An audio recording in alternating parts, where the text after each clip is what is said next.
کہ اللہ تعالیٰ نے الحمدللہ ہمیں آلریڈی وہ گفٹ دے دیا ہے جس سے ہم اپنا سٹریس ریلیز کرا سکتے ہیں. جب آپ آپٹیمم لیول کو ریچ کر جائیں, وضو کریں, چاہے نماز کا ٹائم نہیں بھی ہے, نفل پڑھ لیں, آپ یقین کریں آپ ریچارج ہو جائیں گے الحمدللہ. اللہ تعالیٰ نے یہ اس کی موومنٹ ایسی ہیں, اس میں الفاظ ایسے ہیں. دیکھیں نا, وہ جو رکوع ہے, وہ جو سجدہ ہے, وہ ایک موومنٹ بھی تو ہے نا.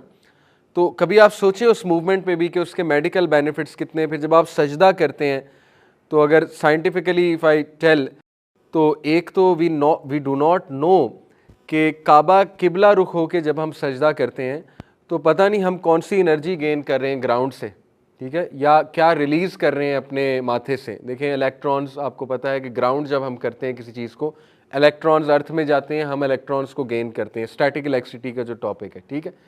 تو یہ تو اس کے اتنے سیکرٹس ہیں. ایک ڈاکیومنٹری ہے سیکرٹس آف کعبہ, یوٹیوب پہ, سیکرٹس آف کعبہ, وہ آپ دیکھیے گا.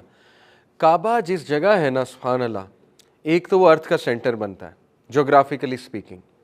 اس کے بعد سب سے highest energy point scientifically proven ہے, وہ مکہ ہے, کعبہ ہے. Highest energy point, positive energy point, ٹھیک ہے. اب پتہ نہیں اس میں کیا سیکرٹ ہے, قبلہ رخ ہو کے سجدہ کرنا, قبلہ رخ ہو کے نماز پڑھنا, واللہ عالم, اللہ نوز بیسٹ. لیکن میں آپ کو صرف یہ بتانا چاہ رہا ہوں کہ ابھی اتنے راز ہیں جو ہم پر کھلے نہیں ہیں. جب انسان آپٹیمم لیول پہ ریچ کرے, آرام سے نماز پڑھے, سجدہ کرے, لمبا سجدہ کرے, آپ دیکھیں آپ کا سٹریس کہاں پہ جاتا ہے, آپ دیکھیں آپ کا غصہ کہاں پہ جاتا ہے. لیکن سجدہ لمبا کرنا ہے, یہ شرط ہے, ٹھیک ہے. تو یہ بھی بہت امپورٹنٹ فگر ہے ود ریگارڈس ٹو ایلوسٹیسس لوڈ. ایلوسٹیسس لوڈ ہوتا ہے کہ جب بندہ آپٹیمم لیول پہ ریچ کر جائے اور اس کے بعد پھر اس کا ڈاؤن فال چلتا ہے. تو آپ دیکھیں کہ ایک بندہ کارپوریٹ ورکر ہے, ہاسپٹل میں جاب کر رہا ہے, یا نرس ہیں, یا ٹیچر ہیں.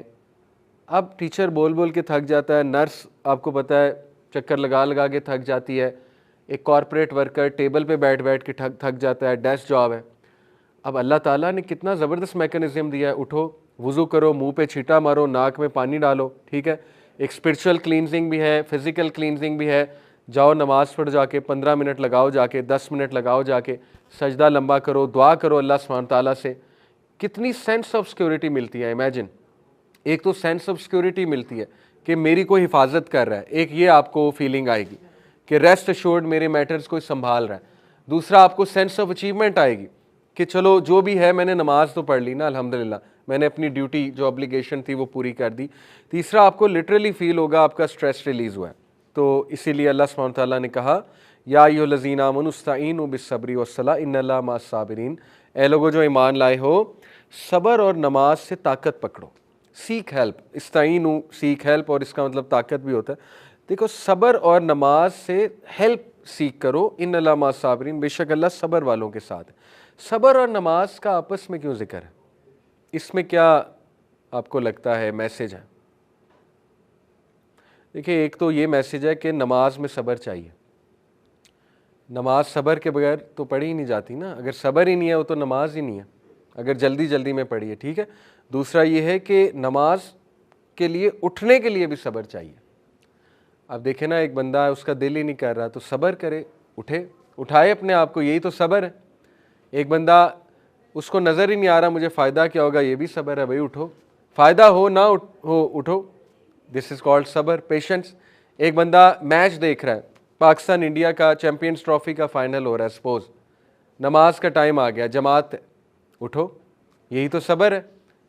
ہائی لائٹس دیکھ لو, آج تو دور وہ ہے ہائی لائٹس لگ جاتی ہیں یوٹیوب پہ, ٹھیک ہے. تو this is what is meant by کہ نماز اور صبر سے مدد پکڑو, بے شک اللہ صابرین کے ساتھ.